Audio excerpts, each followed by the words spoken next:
Bella refused to move an inch for 18 hours, pawing frantically at the ground until blood stained the earth beneath her hooves.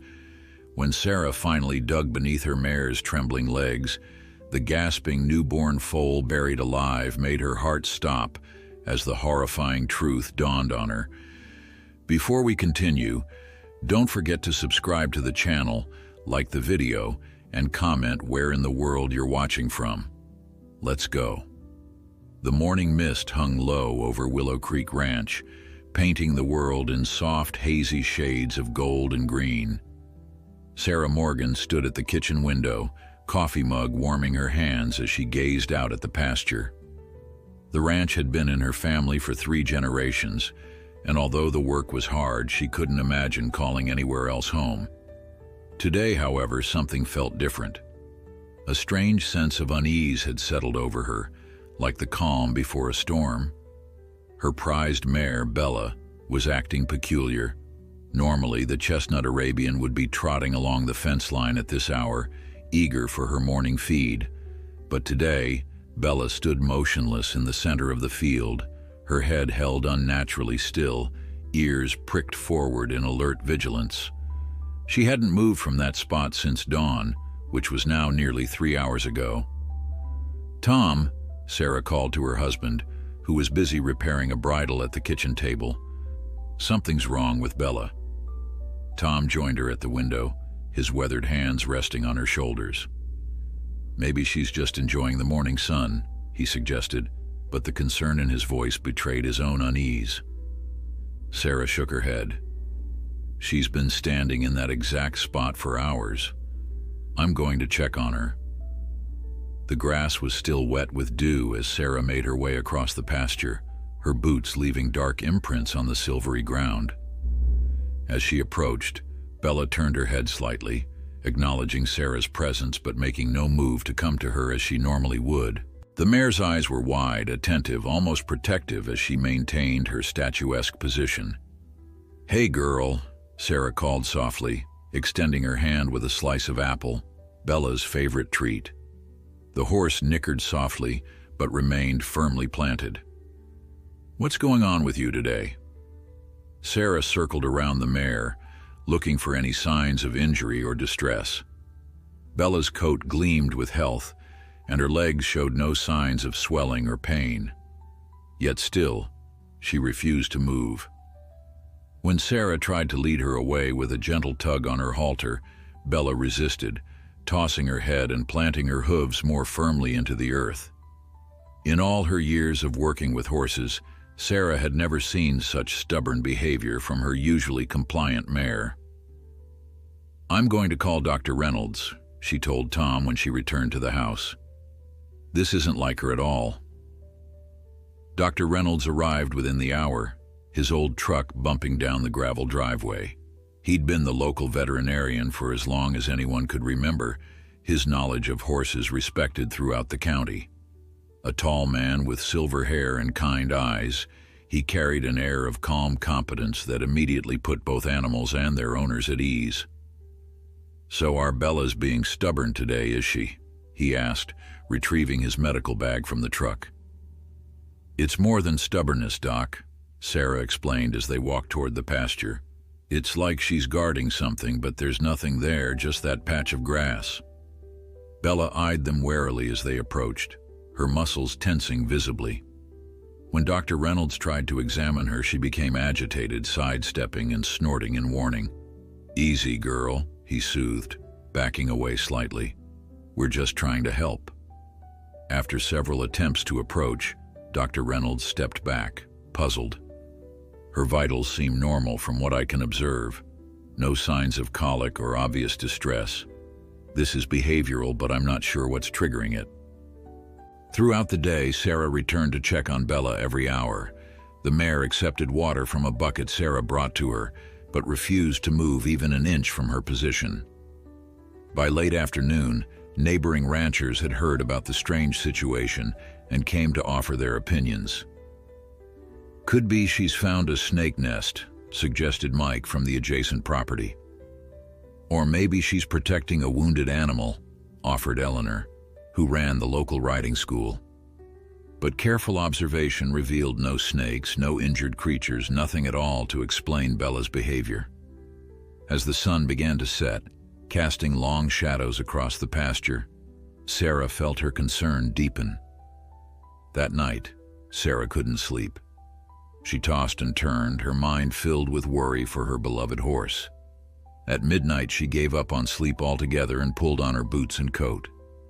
With flashlight in hand, she made her way back to the pasture. The night was clear, stars scattered like diamonds across the velvet sky. In the beam of her flashlight, Sarah could see Bella, still standing in the same spot, her coat silvered by moonlight. The mare's ears twitched at Sarah's approach, but otherwise she remained immobile. "What is it, girl?" Sarah whispered, stroking Bella's neck. "What are you trying to tell us?" As if in answer, the ground beneath Bella's hooves seemed to shift slightly. Sarah froze, her heart pounding. Was it just a trick of the shadows, or had the earth actually moved? She directed her flashlight beam at the ground and noticed something she hadn't seen before. A slight depression in the earth, just large enough that it might have been the beginning of a sinkhole. "Tom!" she called, her voice cutting through the night. "Tom, get out here!" Within minutes, Tom arrived, followed by their teenage son, James. They both stared at the ground where Sarah's light was focused. "I think there's something under there," Sarah said. "I saw the ground move." Tom knelt down, examining the depression. The spring rains might have washed out the soil underneath. Could be a pocket or even a small cave. He looked up at Bella, who was watching them intently. And somehow, she knows. The decision was made to carefully investigate at first light. None of them wanted to risk disturbing whatever might be underneath without proper daylight and equipment. Sarah spent the rest of the night in the pasture with Bella, wrapping herself in a blanket against the chill, talking softly to the mare who continued her silent vigil. When dawn broke, casting rosy fingers of light across the land, Tom returned with shovels and ropes. "We'll dig very carefully," he explained to Sarah. "If it is a sinkhole, we don't want to make it worse." Getting Bella to move proved to be the biggest challenge. It took all three of them, Sarah, Tom, and James, over an hour to coax the mare just a few feet away, and even then she kept turning back, visibly distressed at leaving her post. With Bella finally secured to a nearby tree, close enough to observe but far enough to be safe, Tom began to carefully remove the top layer of soil. The ground was indeed unstable, crumbling away to reveal a small opening below. As they worked, the hole grew larger, revealing what appeared to be a natural cavity beneath the pasture.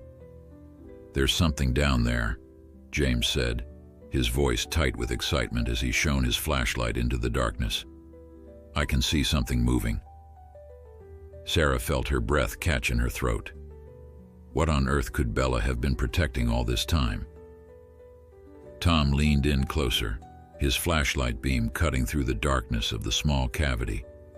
The movement below became more distinct, a small shape shifting in the shadows. Everyone held their breath as Tom carefully widened the opening, removing loose soil with his hands rather than the shovel now, his movements deliberate and gentle. "My God," he whispered, his voice barely audible. "Sarah, come look at this." Sarah knelt beside her husband, her heart hammering against her ribs. As she peered into the hole, what she saw made her gasp. Nestled in a small hollow beneath the ground was a tiny, newborn foal. Its wet coat glistened in the beam of the flashlight, its little body trembling with each shallow breath. "It's a foal," James exclaimed, his voice cracking with disbelief. "But how? Bella hasn't been bred. She's not even in season." Sarah shook her head, equally mystified. "It's not Bella's," she said with certainty. "Look at the markings. This foal has a white blaze and socks. Bella's bloodline doesn't carry those markings." The tiny creature looked up at them with large, frightened eyes, attempting to stand on wobbly legs only to collapse again in the confined space. It couldn't have been more than a few hours old. "We need to get it out of there," Sarah said urgently. "It's too small and weak to climb out on its own." Tom nodded, already taking off his jacket. "I'll go in. The opening's just wide enough." Lying flat on his stomach, Tom carefully lowered himself into the hole, which fortunately wasn't deep, just narrow and hidden. With gentle hands, he scooped up the trembling foal, cradling it against his chest as James and Sarah helped pull them both to safety. Once on solid ground, they could see the foal clearly, a delicate filly with spindly legs and a coat that, once dry, would likely be a rich bay color. Despite her obvious newborn state, there was no sign of an umbilical cord or afterbirth in the hole. "Someone must have put her there," Sarah said, her voice tight with anger. "Left her to die." "But who would do such a thing?" James asked, draping his own jacket over the shivering foal. "I don't know," Sarah replied, "but thank God Bella found her." As if summoned by her name, Bella began pulling frantically at her lead rope, desperate to reach the foal. Sarah hesitated only a moment before making a decision. "Let her go, Tom. Let's see what she does." Tom released Bella's rope, and the mare immediately trotted over, nickering softly. With infinite gentleness, she began to nuzzle and lick the tiny filly, cleaning her coat just as she would her own foal. The little one responded to Bella's attention, her trembling subsiding as she pressed against the mare's warm body. "It's incredible," Dr. Reynolds remarked when he arrived 30 minutes later, summoned by an urgent call. "Bella's demonstrating classic maternal behavior. She must have heard the foal crying from underground and recognized it needed help." "But how did the foal get there in the first place?" Sarah asked, watching as Dr. Reynolds examined the tiny filly. "That's the real question," the vet agreed, his expression grim. "This little one is purebred, no doubt about it. Probably worth a good sum of money. Someone either stole her from her mother or," he hesitated, "or deliberately separated them for some reason." The implications hung heavily in the air. Horse theft was uncommon, but not unheard of in their area, and the racing and breeding worlds occasionally attracted unsavory characters, willing to go to extreme lengths for profit. "Can we move them to the stable?" Tom asked. "It's getting colder out here." Dr. Reynolds nodded. "The foal needs warmth and proper care. She's dehydrated and weak, but I don't see any major health concerns yet. Bella seems determined to mother her, which is a blessing. A surrogate mare would be our best option for this little one's survival." With careful coordination, they managed to guide Bella toward the stable, the mare walking slowly to accommodate the wobbly-legged filly who followed close beside her. It was as if they'd always been together, their bond immediate and profound. In the shelter of the warm stable, Dr. Reynolds continued his examination while Sarah prepared a mixture of mare's milk replacer as a precaution. The foal, however, showed remarkable strength for one who had endured such trauma, and with a little guidance began to nurse from Bella. "Well, I'll be," Dr. Reynolds said, shaking his head in wonder. "Bella's actually producing milk. It's uncommon but not impossible for non-pregnant mares to lactate when they accept a foal. Her body is responding to the filly's needs." "So she can actually feed her?" Sarah asked, amazed. "Perhaps not fully at first, but yes, she's becoming this foal's mother in every sense. You'll still need to supplement with the milk replacer, but this is an extraordinary development." As word spread about the rescue, neighboring ranchers began to arrive, each offering help and expressing outrage at the cruelty that had led to the foal being abandoned underground. By mid-afternoon, the local sheriff had been notified and was asking questions, taking photographs of the unusual hole in the pasture. "Looks deliberately dug," Sheriff Mills observed, a tall woman with shrewd eyes and a no-nonsense manner. "Someone took the time to create this hiding place, cover it lightly enough that the foal could breathe but not escape.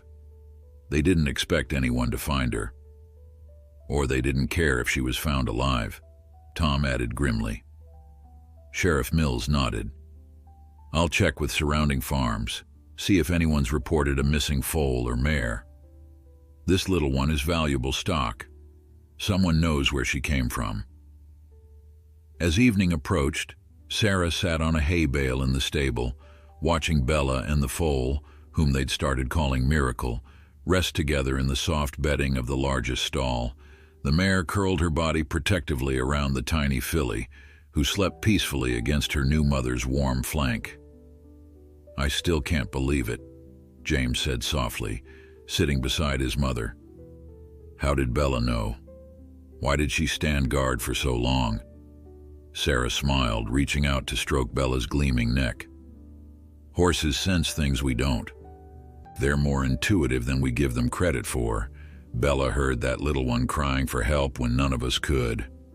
That night, Sarah took the first watch, determined to ensure both Bella and Miracle made it through the night without complications. As she sat in the stable, the gentle sounds of breathing and occasional soft nickering filling the peaceful darkness, she couldn't help but wonder about the chain of events that had brought this tiny life into their care. Who had buried the foal, and why? Where was her real mother? And most intriguingly, what force of nature or instinct had compelled Bella to stand guard so resolutely over a baby that wasn't her own? As the night deepened, Sarah's resolve strengthened. Whatever mystery surrounded Miracle's appearance at Willow Creek Ranch, one thing was certain. The little foal had found not just safety, but a fiercely devoted new mother in Bella. And Sarah was determined to uncover the truth behind this extraordinary situation, no matter where it led. Morning brought a flurry of activity to Willow Creek Ranch. News of the rescued foal had spread throughout the county, drawing curious visitors and offers of help from the tight-knit equestrian community. Sarah had to station James at the end of the driveway to politely turn away the most persistent onlookers, allowing only those with genuine assistance to offer to approach the stable. Miracle had made it through the night, growing stronger with each passing hour. Dr. Reynolds returned at dawn for another examination and was visibly impressed by the foal's resilience. She's a fighter, this one, he said, watching the filly nurse from Bella. Strong bloodlines, excellent conformation. Someone paid good money for her breeding. Sarah crossed her arms, leaning against the stall door, which makes it all the more baffling why anyone would abandon her like that. Unless they didn't intend for her to be found, Tom suggested, his voice low so James couldn't hear. The implication hung in the air between them. Insurance fraud, breeding scandals, and other dark practices occasionally surfaced in the competitive world of thoroughbred racing. By mid-morning, Sheriff Mills returned, her expression suggesting she had news. She gestured for Sarah and Tom to join her outside, away from the busy stable. I've been making calls, she began, notebook in hand. 3 days ago, a valuable broodmare gave birth at Blue River Stud Farm, about 50 miles from here. The foal reportedly died during birth. At least that's what was documented. Blue River? Tom's eyebrows shot up. That's Victor Harrington's operation. Sarah felt a chill run through her despite the warm spring morning. Victor Harrington was well known in racing circles, his farm producing several champions over the years. But whispers followed him. Allegations of doping, harsh training methods, and suspicious business practices that somehow never quite resulted in formal charges. The timing fits, Sheriff Mills continued, and the description of the broodmare matches what we might expect for this foal's mother. Bay coat, similar markings. But why report the foal as dead if it wasn't? Sarah asked, struggling to make sense of it. Sheriff Mills sighed. That's where things get complicated. The mare, whispered Promise, was insured for breeding. If her foal died, the insurance would pay out substantially. But there's more. Whispered Promise was bred to Northern Legacy, a stallion whose offspring have been showing signs of a genetic heart defect.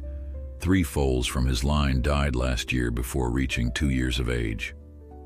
So if this foal showed the same defect, Tom began, they could collect the insurance money rather than invest in a foal that might not survive to race.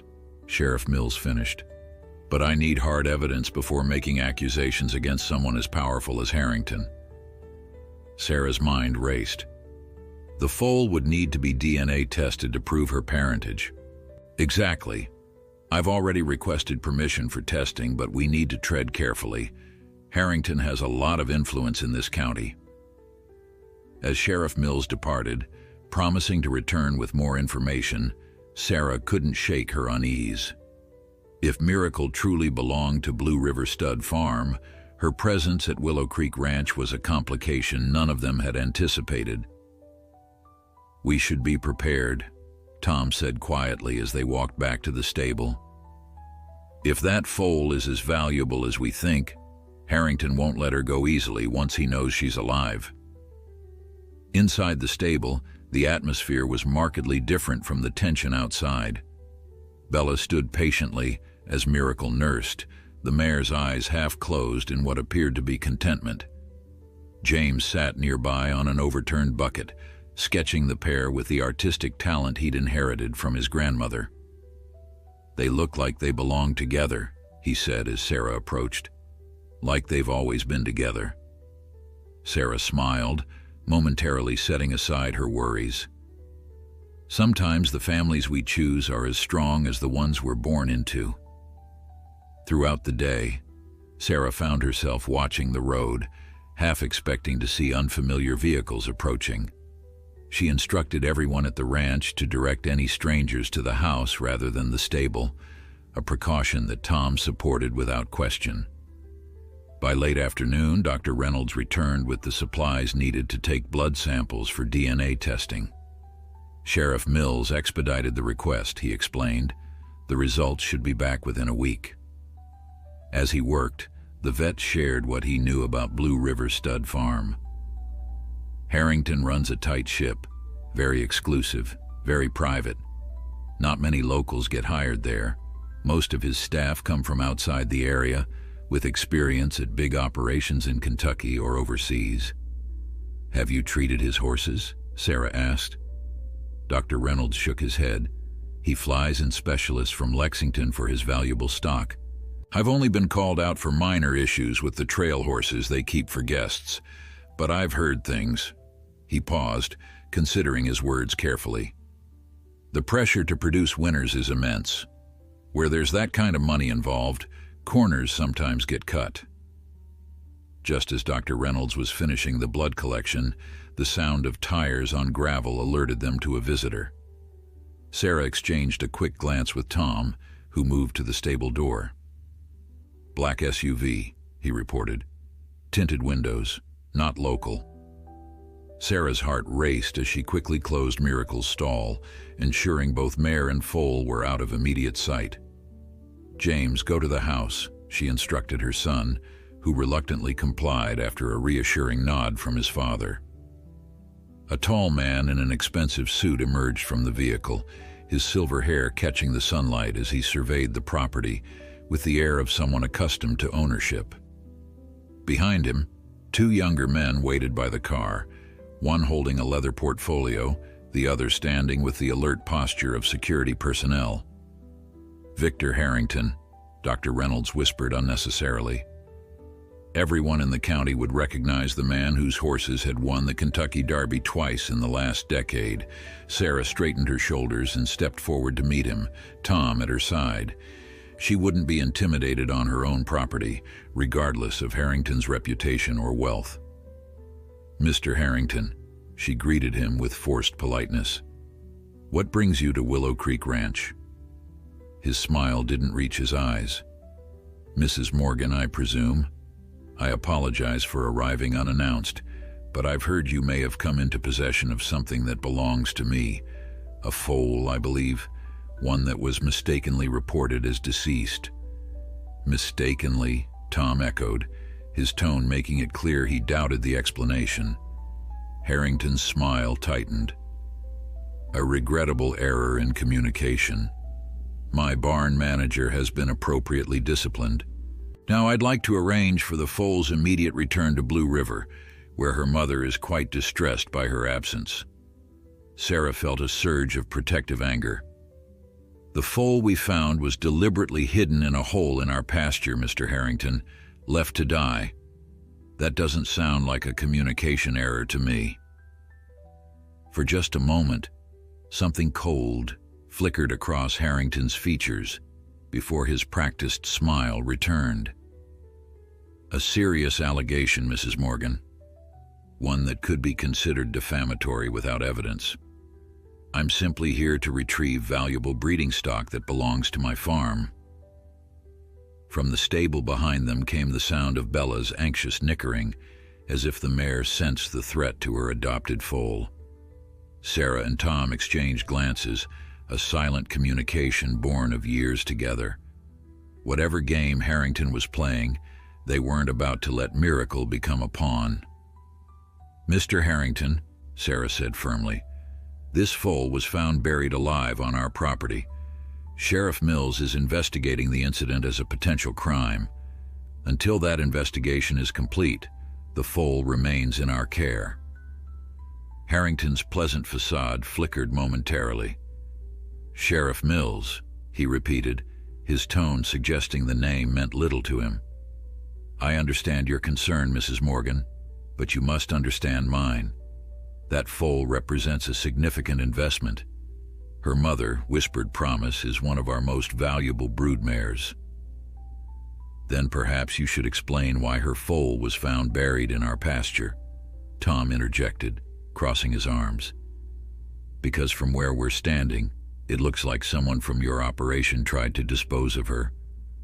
The man with the portfolio stepped forward, but Harrington raised a hand to stop him. "These are serious accusations," he said, his voice taking on a harder edge. "My staff reported that the foal was stillborn. Clearly there's been a grave misunderstanding. Someone acted without authorization, and I assure you they will be held accountable." Dr. Reynolds, who had been quietly observing the exchange, cleared his throat. "I've already taken blood samples for DNA testing, Mr. Harrington. The results should confirm the foal's parentage within a week." "A week?" Harrington's facade of politeness slipped further. "That foal needs specialized veterinary care that only my facilities can provide. Her mother's milk, her proper environment. Every day away from Blue River puts her health at risk." Sarah felt her temper flare. "With all due respect, Mr. Harrington, that foal has been receiving excellent care. Our mare has adopted her and is producing milk. Dr. Reynolds has been monitoring her health closely." "Your mare?" Harrington's eyebrows lifted in what appeared to be genuine surprise. "You're telling me another mare has accepted the foal?" "Completely," Dr. Reynolds confirmed. "It's a remarkable case of cross-fostering. Bella has fully bonded with the foal and is meeting all her nutritional needs." Harrington's gaze shifted to the stable behind them, his expression calculating. After a moment, he seemed to come to a decision. "I see. Well, this complicates matters." He turned to the man with the portfolio. "Andrew, contact our legal team. If Mrs. Morgan won't release the foal voluntarily, we'll need to pursue other options." The implied threat hung in the air. Sarah felt Tom tense beside her but maintained her own composure. "Until Sheriff Mills completes her investigation and the DNA results confirm the foal's parentage, she stays here. That's final." Harrington studied her for a long moment, his cold eyes assessing. "You may not understand the forces you're dealing with, Mrs. Morgan. That foal's bloodline is worth millions. Her future racing potential alone is worth more than her life," Sarah cut in, "because someone thought she was disposable enough to bury in a hole." A tense silence followed before Harrington smiled thinly. "I can see you're quite attached already. Perhaps we can reach a compromise." He nodded toward the stable. "I'd like to see the foal at least, to confirm her condition." Sarah hesitated, looking to Tom, who gave a slight nod. "All right," she agreed reluctantly. "But just you, Mr. Harrington. Your associates stay here." Leading the way to the stable, Sarah was acutely aware of Harrington's scrutinizing gaze, taking in every detail of their modest operation. Willow Creek Ranch was well maintained, but nothing like the state-of-the-art facilities at Blue River Stud Farm, with its Olympic-sized indoor arena and climate-controlled barns. Inside the stable, they found Bella standing protectively over Miracle, who was curled up in the straw, her tiny legs tucked beneath her. The mare's ears flattened at the sight of strangers, and she positioned herself between them and the foal. "Remarkable," Harrington murmured, genuine interest crossing his features. "Most mares won't accept another's foal so readily." He stepped closer to the stall, and Bella immediately tossed her head in warning. "She's very protective," Sarah explained, placing a calming hand on Bella's neck. "She's the one who found Miracle. Stood guard over the spot for hours until we investigated." Harrington's eyes narrowed slightly. "Miracle? You've named her already?" "It seemed fitting," Tom said from behind them. Harrington observed the foal for several long moments, his expression unreadable. "She does appear to be in good condition," he finally admitted. "The white blaze and socks match Whispered Promise's markings." He turned to Sarah. "What if I were to make you an offer? A finder's fee, let's say. Generous compensation for your trouble." "She's not for sale," Sarah replied immediately. "Everything has its price, Mrs. Morgan," Harrington countered smoothly. "Name your figure." Tom stepped forward. "What my wife is trying to say, Mr. Harrington, is that this isn't about money. It's about doing what's right for the foal. And right now that means keeping her with the mare who saved her life while the authorities investigate how she ended up buried on our property." Harrington's jaw tightened almost imperceptibly. "I see." He reached into his jacket pocket and produced a business card, holding it out to Sarah. "When you reconsider, and you will, call me directly. My personal number is on the back." Sarah took the card without comment, slipping it into her pocket. "I'll be in touch regarding the DNA results," Harrington added, "and I'll expect daily updates on the foal's condition from Dr. Reynolds." His gaze shifted back to Miracle. "She represents a significant bloodline, one that I've spent decades cultivating. I trust you understand what's at stake." With that, he turned and strode out of the stable, his expensive shoes somehow avoiding every bit of dirt and straw on the floor. Sarah and Tom followed him out, watching as he rejoined his associates and departed in the sleek black SUV. As the dust from the driveway settled, Sarah released a breath she hadn't realized she'd been holding. "He's going to be trouble," she said quietly. Tom nodded. "Big trouble. Men like that aren't used to hearing no." Dr. Reynolds joined them, his expression grave. "You should know, Harrington isn't just wealthy. He's connected. Judge Carlton, who oversees most of the civil cases in this county, his wife's family owns shares in Blue River, and our state representative's campaign was heavily funded by Harrington interests. So the deck is stacked against us," Tom concluded. "Not entirely," Dr. Reynolds replied. "Sheriff Mills is straight as an arrow, and the DNA test will be processed by an independent lab. Plus, burying a live foal crosses a line that even Harrington's money might not be able to erase." Sarah glanced back toward the stable where Bella stood watch over Miracle. "We need to find out exactly what happened at Blue River Stud Farm the night that foal was supposedly stillborn." "I might be able to help with that," Dr. Reynolds said after a moment's hesitation. "One of my former assistants works at Blue River now. She's not directly involved with the breeding program, but she might have heard something. I could reach out discreetly." "Please do," Sarah urged. "The more information we have, the better we can protect Miracle." As evening approached, Sarah sat on a hay bale watching Bella and Miracle. The foal had grown noticeably stronger in just 24 hours, her wobbly legs now more coordinated as she pranced around the stall. Bella watched her adopted baby with what could only be described as maternal pride, nickering softly whenever the little one ventured too far from her side. The peaceful scene belied the storm that Sarah knew was brewing. Victor Harrington wasn't a man who gave up easily, and he clearly wanted the foal back, though his reasons remained suspiciously unclear. One thing was certain. Miracle's discovery had set in motion events that would test them all in ways they couldn't yet imagine. The next morning brought unexpected visitors to Willow Creek Ranch. Sarah was mucking out stalls when she heard James call out from the yard. Stepping outside, she found Sheriff Mills standing beside her patrol car, accompanied by a man in a crisp suit whom Sarah didn't recognize. "Mrs. Morgan," Sheriff Mills greeted her, looking uncomfortable. "This is Mr. Lawrence, an attorney representing Blue River Stud Farm. He's here with some paperwork." The attorney stepped forward, extending a thick envelope. "Mrs. Morgan, this is an emergency injunction ordering the immediate transfer of the foal in your possession to Blue River Stud Farm. Judge Carlton signed it this morning."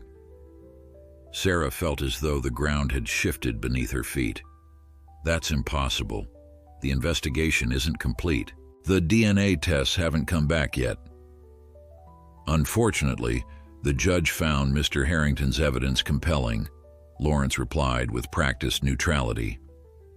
"The documentation of the foal's birth at Blue River is quite thorough, and Mr. Harrington has provided sworn statements from his staff confirming the foal's identity." Sheriff Mills's expression confirmed what Sarah already suspected. This was Harrington's influence at work. "I tried to explain about the ongoing investigation," the sheriff said quietly. "But Judge Carlton was insistent that the foal's health and proper care took precedence." Sarah's hands trembled as she opened the envelope, scanning the legal jargon until she found what she was looking for. "This says we have 48 hours to comply. Mr. Harrington was gracious enough to allow time for proper transportation arrangements," Lawrence confirmed with a thin smile. "He understands this is a delicate situation." "Gracious?" Sarah nearly spat the word. "He buried that foal alive on my property." Lawrence's expression didn't change. "That's a serious allegation, Mrs. Morgan, and not one supported by evidence at this time. The official position of Blue River Stud Farm is that an inexperienced staff member mistakenly reported the foal as deceased after a difficult birth. That employee has since been terminated." "Convenient," Tom muttered, having joined them in time to hear the explanation. Sheriff Mills cleared her throat. "I want to be clear that my investigation is ongoing, regardless of this injunction. If evidence emerges that supports criminal charges, the court order won't protect anyone involved." Lawrence nodded curtly. "Of course. Blue River welcomes any inquiry. They have nothing to hide." He turned back to Sarah and Tom. "I'll return in 48 hours with transport for the foal. I suggest you prepare her for the journey." As the attorney departed, Sheriff Mills lingered. "I'm sorry," she said once he was out of earshot. "I tried to slow this down, but Harrington moved faster than I anticipated. He had Judge Carlton's ear before I even knew a hearing was scheduled." "What can we do?" Sarah asked, her voice tight with anger and worry. Sheriff Mills sighed. "Legally, not much. You could file an appeal, but it would take weeks to be heard. By then..." She didn't need to finish the thought. After the sheriff left, Sarah and Tom gathered with Dr. Reynolds in the kitchen to discuss their options. James sat at the table, unusually quiet, a worried frown creasing his young face. "I heard back from my contact at Blue River," Dr. Reynolds said, stirring his coffee absently. "She couldn't talk much. Apparently Harrington has the place on lockdown since this all started. But she confirmed that Whispered Promise did give birth 3 nights ago, and by morning the foal was reported dead." "Did she see the body?" Tom asked. Dr. Reynolds shook his head. "No, that's what's strange. Usually when a valuable foal dies, there's an autopsy to determine the cause. But in this case, the body was supposedly removed immediately on Harrington's orders. No autopsy, no photographs, nothing. Sarah frowned. So even his own staff didn't see proof that the foal died. Exactly. And here's where it gets interesting. Whispered Promise has had 3 foals in the past 5 years, all sired by different stallions from Harrington's breeding program, and all 3 developed the same heart defect by their first birthday. None survived to race. The defect Sheriff Mills mentioned, Tom recalled, from Northern Legacy's bloodline. Yes, but here's the thing. Northern Legacy's offspring only show the defect when bred with mares carrying a specific genetic marker. Harrington should have known better than to breed him to Whispered Promise again. Sarah's eyes widened with understanding. Unless he was trying to prove something, or trying to create a foal with the defect for the insurance money. It's speculation, Dr. Reynolds cautioned, but it fits the facts we know. James, who had been listening intently, suddenly spoke up. What about Bella? Can't they see that Miracle needs her? The adults exchanged glances, the question hanging painfully in the air. None of them had a good answer. Separating them would be traumatic for both, Dr. Reynolds finally acknowledged. Bella has fully adopted Miracle. The bond is as real as any biological mother-foal relationship.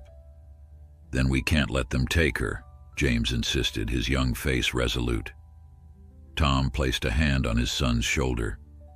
We may not have a choice, son. That court order is legally binding.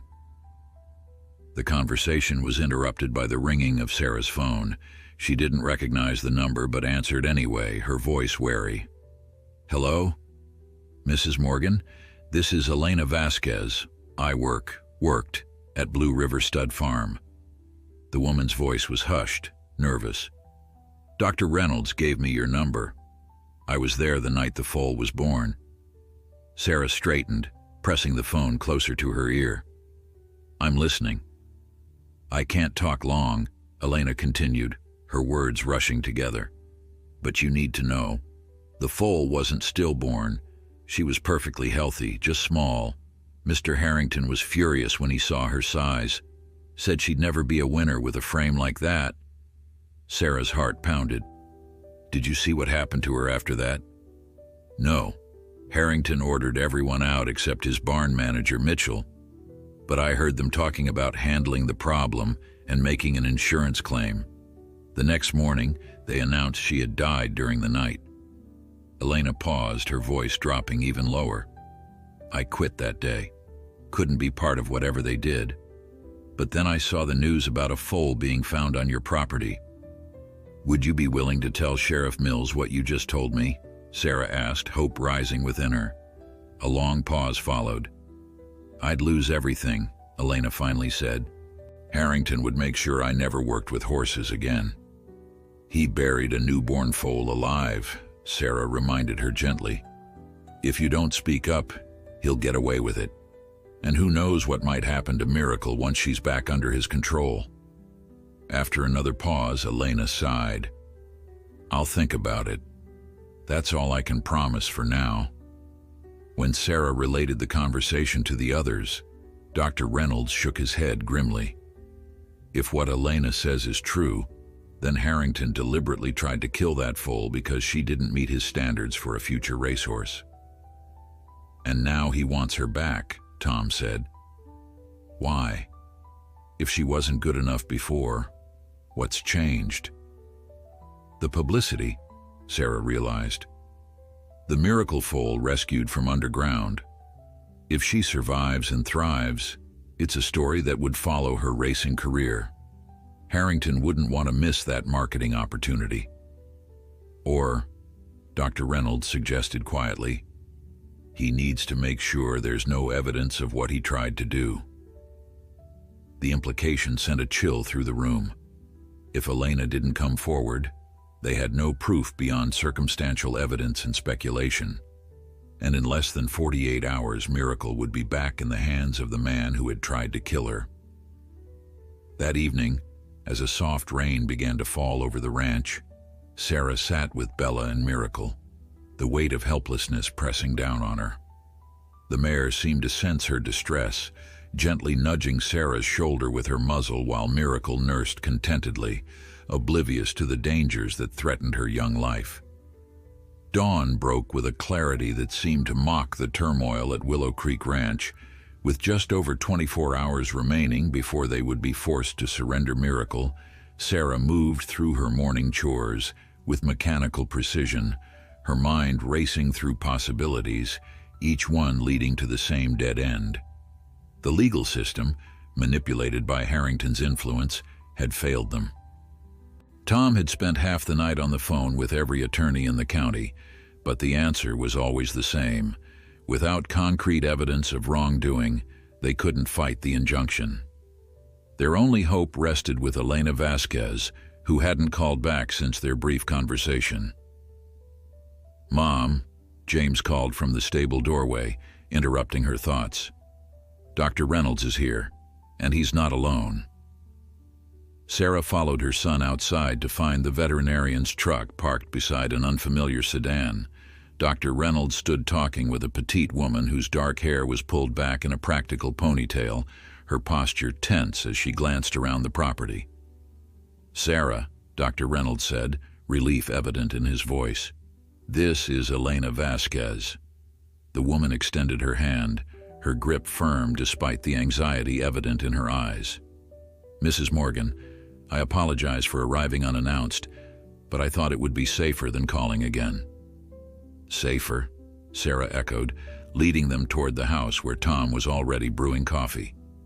Elena nodded grimly. "After I spoke with you, I returned to my apartment to find it had been searched. Nothing was taken, but drawers were left open, papers disturbed. The message was clear. Someone knew I'd reached out to you." "Harrington," Tom muttered as they settled around the kitchen table. "Almost certainly," Elena agreed. "His network of contacts is extensive. I wouldn't be surprised if he has people monitoring phone calls connected to this situation." "Did you report the break-in?" Sarah asked. Elena gave a bitter laugh. "To whom?" "The local police chief was a guest in Harrington's box at the Derby last year. Besides, nothing was stolen and there was no sign of forced entry. It would be my word against, well, no one's, since I can't prove who did it." "So what made you decide to come here?" Tom asked, setting mugs of coffee before everyone. Elena wrapped her hands around the warm mug.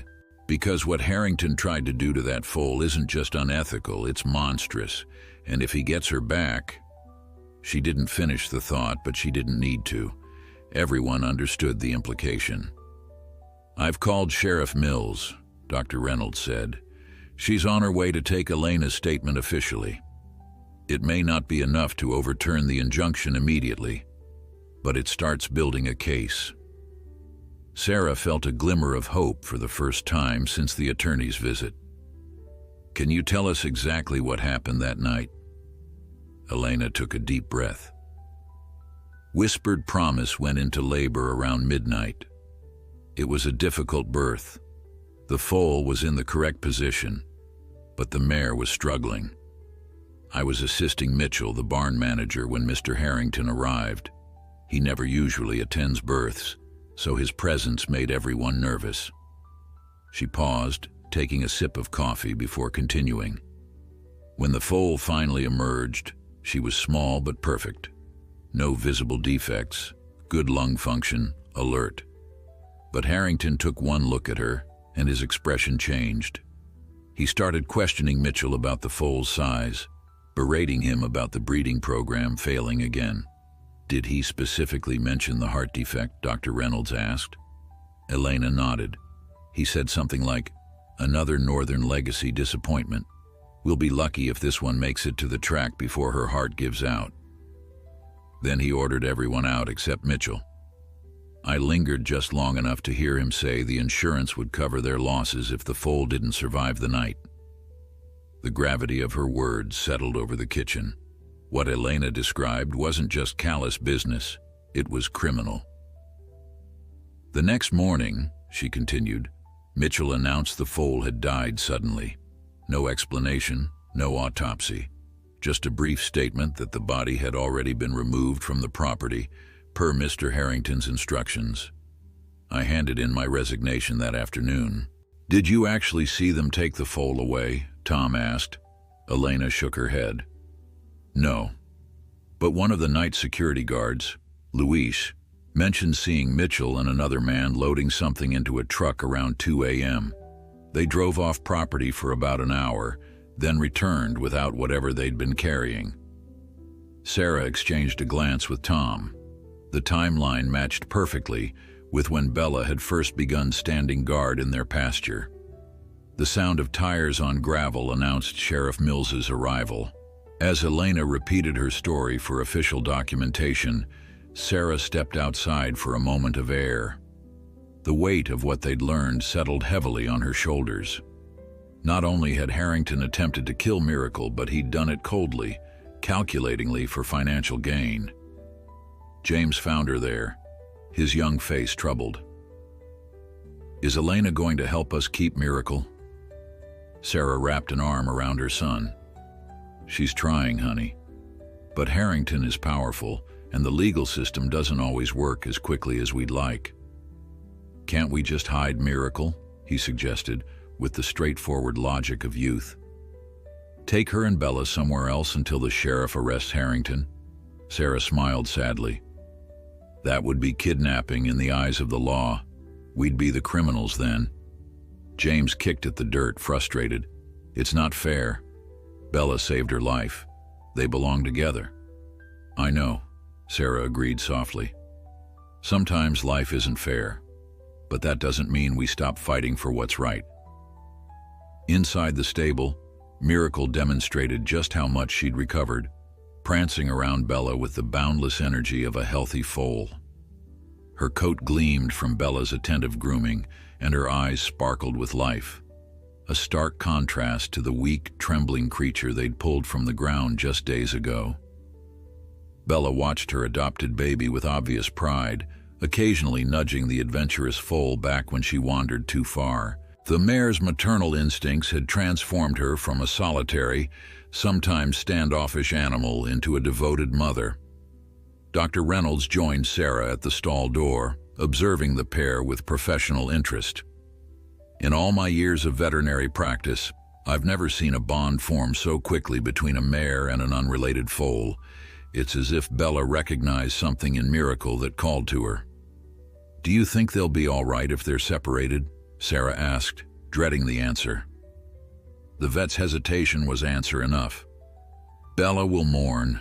Horses form deep attachments, and she's fully committed to this foal. As for Miracle, he sighed.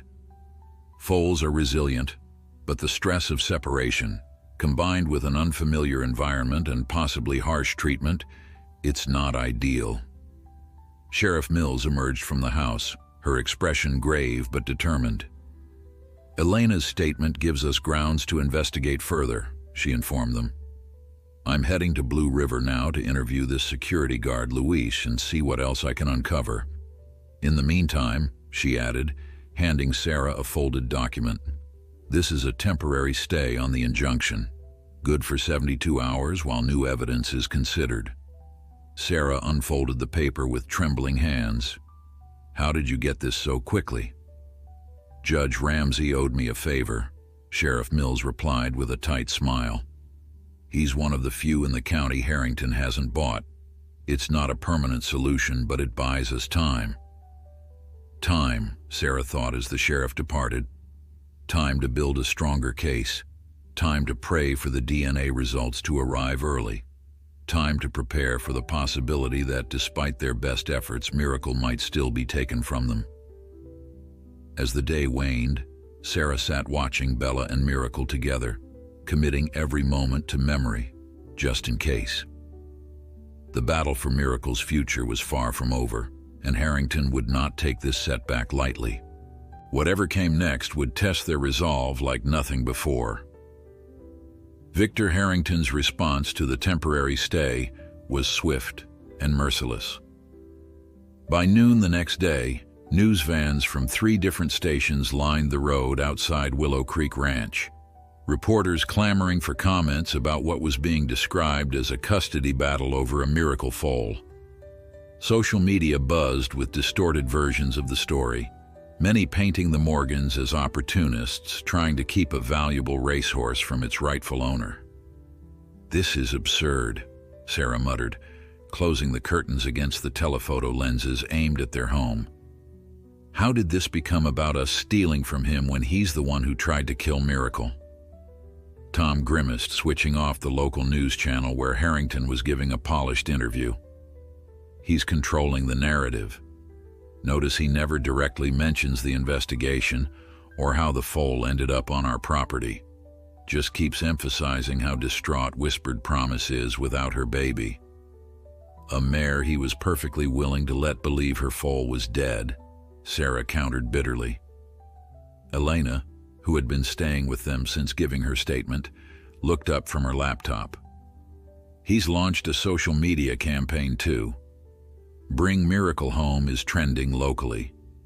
She turned the screen to show them professionally designed graphics featuring a forlorn-looking Whispered Promise in a lush pasture. "This is textbook Harrington applying pressure from all angles." A knock at the door startled them. James, who had been keeping watch at the window, reported, "It's Dr. Reynolds and Sheriff Mills." The news they brought offered a mixed ray of hope. "I found Luis, the security guard Elena mentioned," Sheriff Mills explained once they were all seated in the kitchen, away from prying cameras. "He confirmed seeing Mitchell and another man leave the property with something in the truck that night. Says they were gone just under an hour, enough time to drive to your property and back." "Did he see what they were carrying?" Tom asked eagerly. Sheriff Mills shook her head. "Not clearly. It was dark, and they were deliberately keeping their activities low-key, but he did notice the shovel in the truck bed, which struck him as odd for a midnight errand." "What about Mitchell?" Sarah inquired. "Have you been able to question him?" A shadow crossed the sheriff's face. "That's where things get complicated. Mitchell apparently took an unplanned vacation the day after Elena resigned, flew to the Cayman Islands that evening." "Convenient timing," Tom remarked dryly. "Harrington's covering his tracks," Elena added. "Mitchell's the only one besides him who knows exactly what happened to the foal that night." Dr. Reynolds cleared his throat. "There is some good news, though. I pushed the lab on the DNA testing, and they've expedited the process. Results should be in by tomorrow morning." "Will that be enough?" Sarah asked, directing her question to Sheriff Mills. "Even if the DNA proves Miracle is Whispered Promise's foal, it doesn't prove Harrington tried to kill her." "Maybe not definitively," the sheriff conceded, "but combined with Elena's testimony and the security guard's statement, it builds a compelling circumstantial case. And I've been granted a warrant to search Blue River's financial records, specifically their insurance claims." A small victory, Sarah thought, but Harrington was still controlling the public narrative. Outside, the reporters continued their vigil, while inside the stable, Bella and Miracle remained blissfully unaware of the human drama surrounding them. Later that afternoon, as Sarah was mixing Bella's feed, she heard the distinct sound of an expensive car engine. Peering through the stable window, she saw a sleek Mercedes pull up beside the news vans. The reporters immediately swarmed the vehicle as Harrington emerged, impeccably dressed as always, offering them practice sound bites and confident smiles. "Tom," Sarah called urgently, "Harrington's here." They met him at the edge of the yard, creating a barrier between the unwelcome visitor and the stable. Behind Harrington, the reporters jostled for position, cameras rolling to capture the confrontation. "Mr. and Mrs. Morgan," Harrington greeted them with manufactured warmth. "I thought it was time we spoke in person again. This situation has escalated unnecessarily." "The only thing unnecessary was burying a newborn foal alive on our property," Tom replied, his voice carrying clearly to the assembled media. A flash of anger crossed Harrington's face before his smile returned. These wild accusations are exactly what I've come to address. My attorney informs me that you've obtained a temporary stay on our rightful custody of the foal based on unfounded claims by a disgruntled ex-employee. Elena Vasquez has no reason to lie, Sarah countered. Unlike those who reported a perfectly healthy foal as dead for insurance money. The reporters murmured among themselves, clearly intrigued by this new angle. Harrington's smile tightened. "I've come to offer a compromise," he said, raising his voice slightly to ensure the media caught every word. "In the interest of the foal's well-being, I'm prepared to purchase your mare, Bella is it, at twice her market value. This way, the foal can return to Blue River with her adoptive mother, maintaining the bond they've formed while receiving the specialized care our facilities provide." The offer caught Sarah off guard. It was cleverly constructed to make Harrington appear reasonable and concerned for Miracle's welfare, while simultaneously painting any refusal from the Morgans as selfish. "Bella isn't for sale," Sarah stated firmly, recovering her composure, "and neither is our silence about what really happened that night." Harrington stepped closer, lowering his voice so only Sarah and Tom could hear. "Do you really want to play this game, Mrs. Morgan? I've built an empire by outlasting my opponents. Your temporary stay expires tomorrow. The DNA results, if they even arrive in time, will only confirm what we already know. The foal belongs to Blue River." "And what happens to Miracle once she's back in your possession?" Tom challenged. "Another midnight burial when no one's looking?" Something dangerous flashed in Harrington's eyes. "Careful, Mr. Morgan. Unfounded accusations like that could result in a defamation suit that would cost you this charming little ranch." "We have Elena's testimony," Sarah reminded him. "And Sheriff Mills has been quite thorough in her investigation." A former employee with a grudge and a small-town sheriff reaching beyond her authority, Harrington dismissed with a wave of his hand. "Hardly concerning." The conversation was interrupted by James rushing from the stable. "Mom! Dad! Come quick! Something's wrong with Miracle!" Forgetting Harrington and the reporters, Sarah and Tom raced to the stable, finding Dr. Reynolds already kneeling beside the foal, who lay trembling on the straw. Bella hovered anxiously nearby, nickering softly. "What happened?" Sarah demanded, her heart in her throat. "She collapsed suddenly," Dr. Reynolds explained, his hands moving expertly over the foal's small body. "Elevated heart rate, labored breathing. These could be symptoms of the cardiac defect I mentioned." Harrington appeared in the stable doorway, his expression unreadable as he observed the scene. "As I've been saying," he announced loudly enough for the reporters gathering outside to hear, "the foal requires specialized medical care that only Blue River can provide. This incident proves my point." Dr. Reynolds looked up sharply. "She was perfectly fine until an hour ago. No previous symptoms whatsoever." "Convenient timing," Tom muttered, echoing his earlier comment but with new suspicion in his voice. Sarah knelt beside Miracle, stroking her neck gently. Could she have eaten something? Or been given something? Dr. Reynolds' eyes widened slightly at the implication. He lowered his voice. "I'll draw blood immediately to test for toxins." Harrington, seemingly unconcerned by their whispered exchange, addressed the reporters now crowding the stable entrance. "As you can see, this is precisely why I've been fighting to bring Miracle home to Blue River. Every hour of delay puts her health at greater risk." As cameras flashed and questions were shouted, Sarah felt a cold dread settle in her stomach. Miracle's sudden illness was too perfectly timed, too advantageous for Harrington's narrative.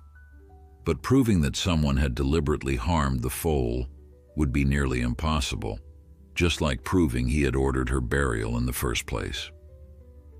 Hours passed in a blur of anxiety as Dr. Reynolds worked to stabilize Miracle. The veterinarian had shooed everyone except Sarah from the stable. even managing to convince the persistent reporters that they'd get better footage if they waited outside. Harrington remained on the property, making periodic calls from his Mercedes, his presence a constant reminder of the ticking clock. "Her heart rate is stabilizing," Dr. Reynolds announced finally, sitting back on his heels beside the foal. Whatever caused this episode seems to be working its way out of her system. Sarah, who hadn't left Miracle's side, exhaled shakily. "You think she was given something?" Dr. Reynolds nodded grimly. "I've sent blood samples to the lab for emergency toxicology screening. Asked them to check for digitalis compounds in particular." "Digitalis? You mean like foxglove?" "Exactly. In the right dose, it could cause cardiac symptoms without being fatal. Convenient for creating a medical emergency that supports Harrington's claim about specialized care, while ensuring the foal survives the transfer." "But who could have?" Sarah stopped herself, remembering the parade of strangers who had visited the ranch in recent days, from reporters to curious neighbors. Any one of them could have been working for Harrington. Bella had been restless throughout Miracle's crisis, pacing the perimeter of the stall, occasionally nudging the foal with obvious distress. Now, as Miracle's condition improved, the mare settled beside her, positioning her body protectively around the little one. "She knew something was wrong before any of us," Sarah observed quietly. "Just like she knew Miracle was buried in our pasture."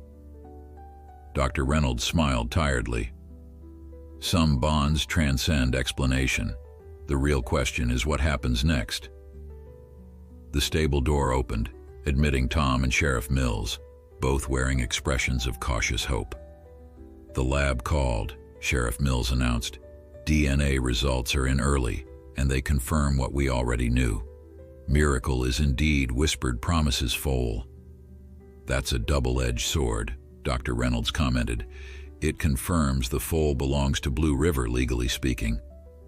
"But it also proves Elena's account," Sarah countered. "If Miracle is Whispered Promises foal, then Harrington lied about her death." Sheriff Mills nodded. "Exactly. And I've uncovered something else. Blue River filed an insurance claim the morning after Miracle's birth. $5 million for the loss of a foal with exceptional breeding potential. The claim was approved yesterday, ironically just hours before we served the search warrant for their financial records. So he not only tried to kill her, he profited from it," Tom said, his voice tight with anger. "And now he's trying to get her back without returning the insurance money," Sheriff Mills concluded. "That's fraud, plain and simple." A commotion outside drew their attention. Through the stable window, they could see Harrington engaged in what appeared to be a heated phone conversation, his normally composed facade cracking as he gestured angrily. "Looks like someone just got bad news," Tom observed with grim satisfaction. Elena slipped into the stable, her expression a mixture of concern and excitement. "The insurance company called him," she whispered. "A reporter I know at Channel 8 overheard the conversation. They've put a hold on the payout pending investigation." For the first time in days, Sarah felt a flicker of genuine hope. "So what happens now?" "Now we use his own tactics against him," Sheriff Mills said with determined finality. "The temporary stay expires tomorrow, but with the DNA confirmation and the insurance investigation, I've got enough to request a formal injunction of my own, one that keeps Miracle here while we build a criminal case." Elena's phone buzzed with an incoming message. Her eyes widened as she read it. "The reporter from Channel 8 wants to know if we'll give her an exclusive. The real story behind Miracle's rescue, including the insurance fraud angle." Sheriff Mills considered this. "Harrington's been controlling the narrative through media manipulation. Maybe it's time we shared our side." The decision was made quickly. While Miracle continued to recover under Dr. Reynolds' watchful eye, Sarah and Tom invited the Channel 8 reporter, a serious-looking woman named Margaret Chen, into their home. Elena provided her testimony on camera, her voice steady despite her obvious nervousness. Sheriff Mills outlined the investigation in careful terms, emphasizing the evidence of insurance fraud without making claims she couldn't yet prove in court. Throughout the interview, Sarah kept glancing toward the stable, where James had been assigned to keep watch and alert them to any changes in Miracle's condition. The weight of the past days pressed heavily on her, but she forced herself to focus on answering Margaret's questions clearly and calmly. "And what do you believe should happen to Miracle now?" Margaret asked, as the interview neared its conclusion. Sarah took a deep breath. "Legally, we recognize that she belongs to Blue River Stud Farm, but morally, she belongs with Bella, who saved her life and has become her mother in every way that matters. What we want is for both of them to be safe together, where no one can harm them for financial gain or to cover up wrongdoing." When the interview concluded, Margaret promised it would air on the evening news. "This story has all the elements people care about," she assured them. "An innocent animal in danger, corporate greed, a family fighting for what's right. The public will be on your side by morning." As the Channel 8 van departed, Harrington's Mercedes pulled alongside it briefly. Sarah watched from the porch as the two vehicles paused, imagining Harrington's reaction when he realized the narrative was slipping from his control. Inside the stable, Miracle had improved enough to stand shakily, nestling against Bella's side as the mare gently nuzzled her. Dr. Reynolds, reviewing the latest test results on his tablet, looked up with cautious optimism. "No sign of the heart defect so far," he reported, "and her blood work is already showing fewer toxins. She's stronger than Harrington gave her credit for." "Will the toxicology tests prove someone poisoned her?" Tom asked. Dr. Reynolds sighed. "Proving it was intentional would be nearly impossible unless we caught someone in the act, but the presence of specific compounds might support our suspicions." Evening brought a tentative peace to Willow Creek Ranch. The reporters, promised an exclusive story on the late news, had finally departed. Harrington, perhaps sensing the shifting tide, had also left, but not before delivering a parting threat. "This isn't over," he'd told Sarah, his cultured voice barely masking his fury. "That foal represents years of careful breeding. I won't let a sentimental story about a rescue mare interfere with plans that were set in motion long before you found her." Something in his tone, a hint of something beyond mere ownership or profit, had sent a chill through Sarah. There was more to Harrington's obsession with Miracle than he was revealing, some angle they hadn't yet uncovered. As night fell, the family gathered in the stable, unwilling to leave Miracle and Bella alone even for a moment. Sheriff Mills had arranged for a deputy to patrol the property overnight, but none of them felt secure enough to return to the house. "Tomorrow will be decisive," Sheriff Mills had told them before departing. "One way or another, this situation breaks open." Sarah, watching Miracle sleep peacefully against Bella's flank, prayed the sheriff was right. They had gambled everything on the truth coming to light before Harrington could reclaim the foal. Now, all they could do was wait and hope their faith in justice wasn't misplaced. Dawn found the Morgan family still in the stable, having dozed in shifts throughout the night. Miracle had continued to improve, now strong enough to nurse from Bella and take tentative steps around the stall. Whatever toxin had been in her system appeared to be clearing, though Dr. Reynolds had cautioned that they weren't entirely out of the woods yet. Sarah was checking Miracle's vitals as Tom had taught her when James burst into the stable, tablet in hand. "Mom, Dad, you need to see this." The Channel 8 interview had aired the previous night, but by morning the story had exploded across social media and national news outlets. Justice for Miracle was trending, having completely overtaken Harrington's manufactured Bring Miracle Home campaign. Video clips of Elena describing the night of Miracle's birth and Sheriff Mills outlining the insurance fraud investigation had been viewed millions of times. The insurance company has suspended all payments to Blue River pending a full investigation, James reported, scrolling through news updates. And 3 other mares with foals that supposedly died at Blue River over the past 2 years are being looked into. Tom's phone rang, Dr. Reynolds with an update. The toxicology report confirmed digitalis compounds in Miracle's blood, he informed them. Not enough to be lethal, but sufficient to cause the cardiac symptoms we observed. Someone definitely administered it deliberately. Can we prove who did it? Sarah asked. Unfortunately, no. Too many people had access to the stable yesterday. But it strengthens our case about Harrington's willingness to harm the foal for his own purposes. By mid-morning, the ranch's driveway was once again filled with media vehicles, but this time, the reporters were decidedly more sympathetic to the Morgans.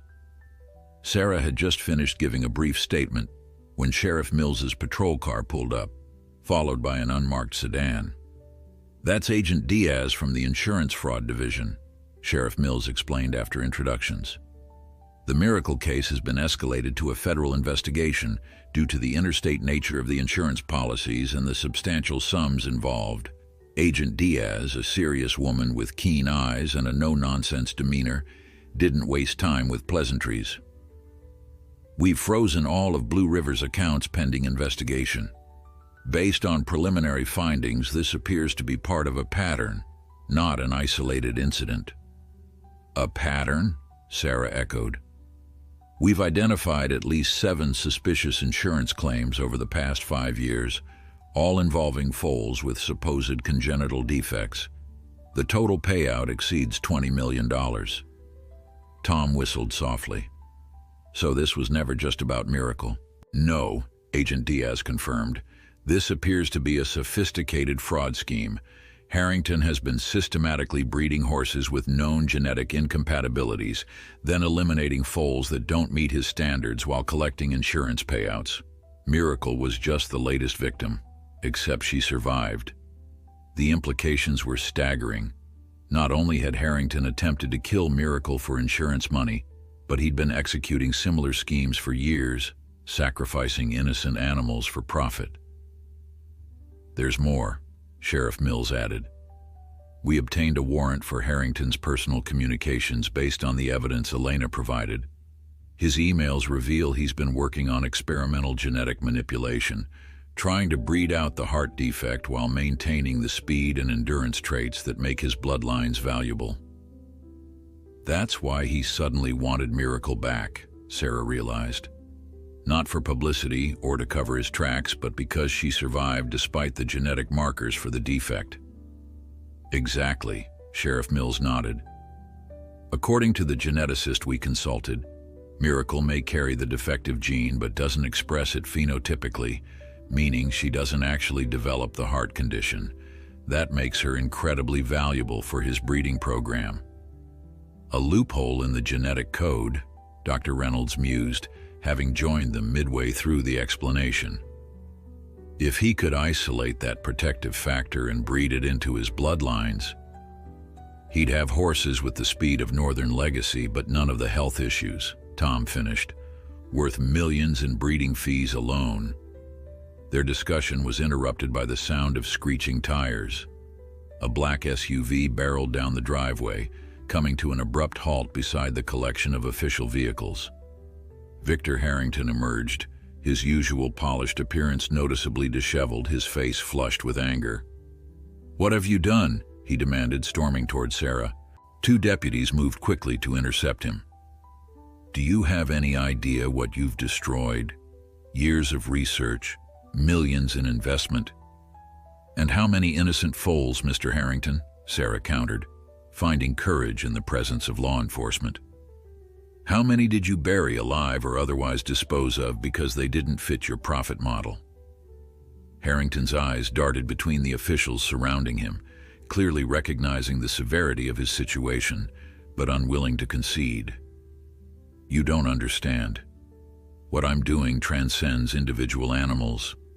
I'm perfecting the breed, eliminating weaknesses that have plagued thoroughbreds for generations. By committing fraud and animal cruelty, Agent Diaz stepped forward, producing a folded document. Victor Harrington, I have a warrant for your arrest on charges of insurance fraud, animal cruelty, and conspiracy. You have the right to remain silent.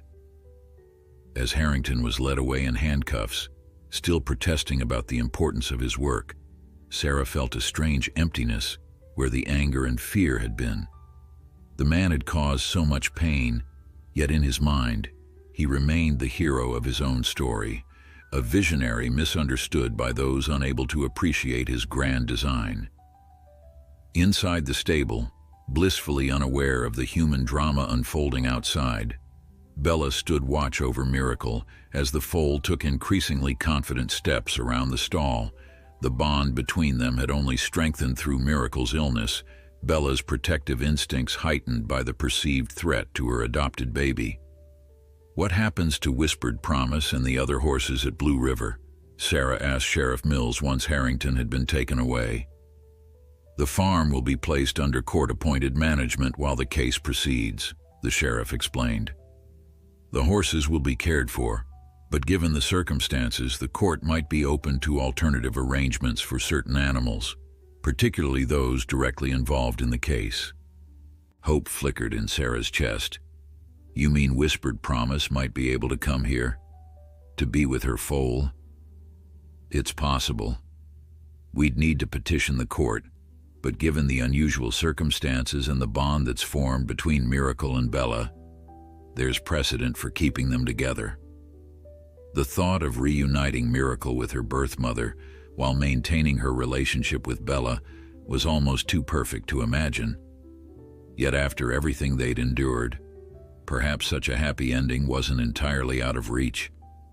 As reporters continued to gather outside, eager for statements following Harrington's arrest, Sarah retreated to the stable's quiet sanctuary. She sank onto a hay bale, the emotional and physical exhaustion of the past week catching up with her all at once. "We did it, girl," she whispered to Bella, who gazed back with those deep, knowing eyes. "You started it all, standing guard over that spot.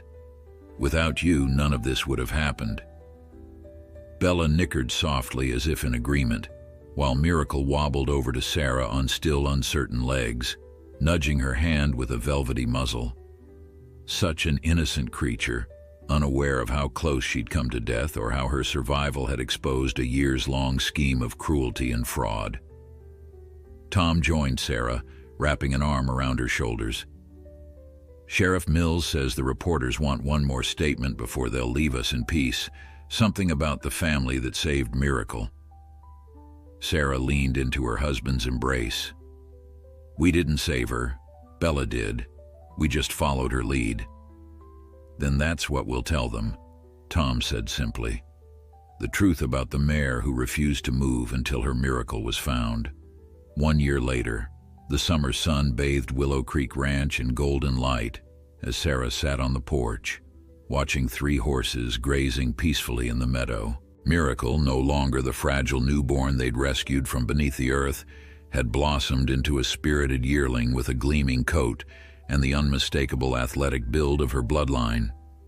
Beside her, Bella maintained her protective vigil, never straying far from the foal she had claimed as her own, and completing the unusual family was Whispered Promise, her elegant frame and gentle demeanor a testament to her breeding, despite the ordeals she had endured. "Coffee?" Tom asked, joining Sarah on the porch swing. "Thanks," she replied, accepting the steaming mug. "I was just thinking about how much has changed in a year." Indeed, the changes had been profound. Following Victor Harrington's arrest, the investigation into Blue River Stud Farm had revealed a scheme more extensive than anyone had initially suspected.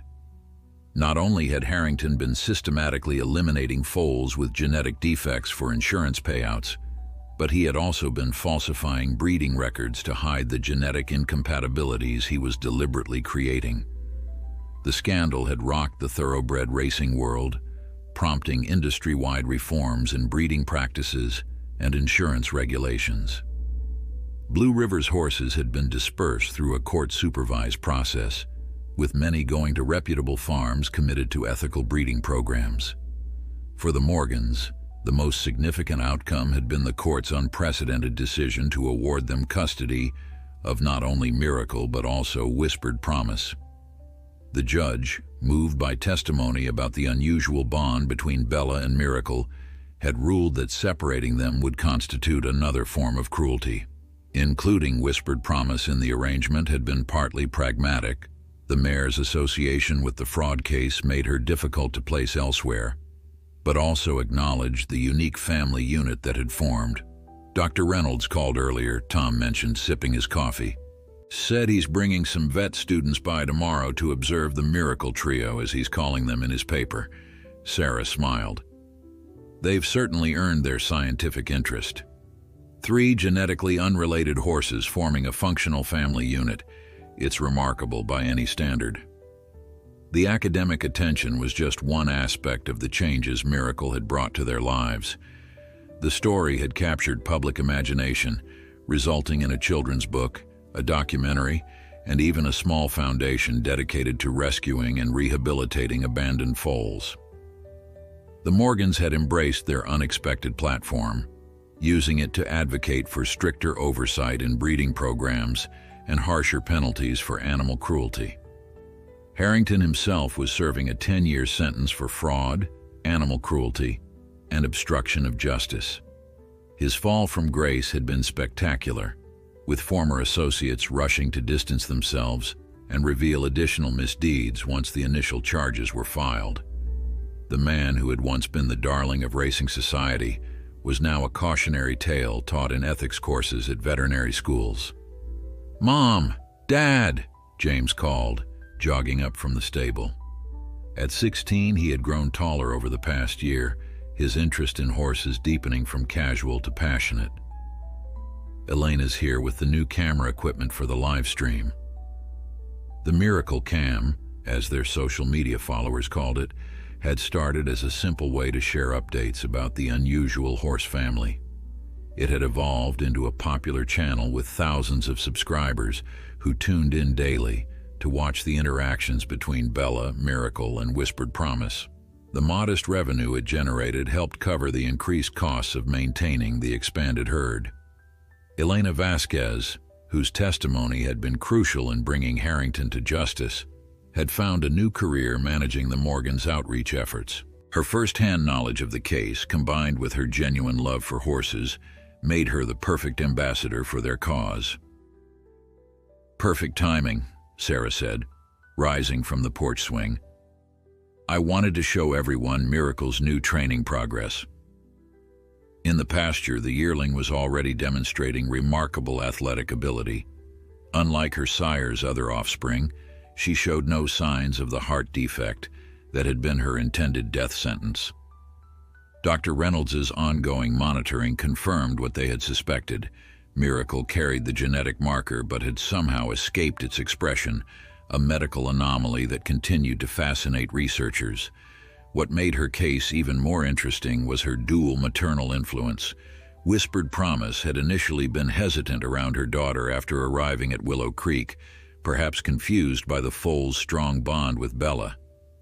But over time, the three had developed a remarkable relationship, with Whispered Promise and Bella sharing maternal duties in a way that experts had never documented before. "Sometimes I wonder if she knows how special she is," Sarah mused as they walked toward the pasture. "How many lives she changed just by surviving." Tom squeezed her hand. "Horses live in the present. It's we humans who need to find meaning in everything."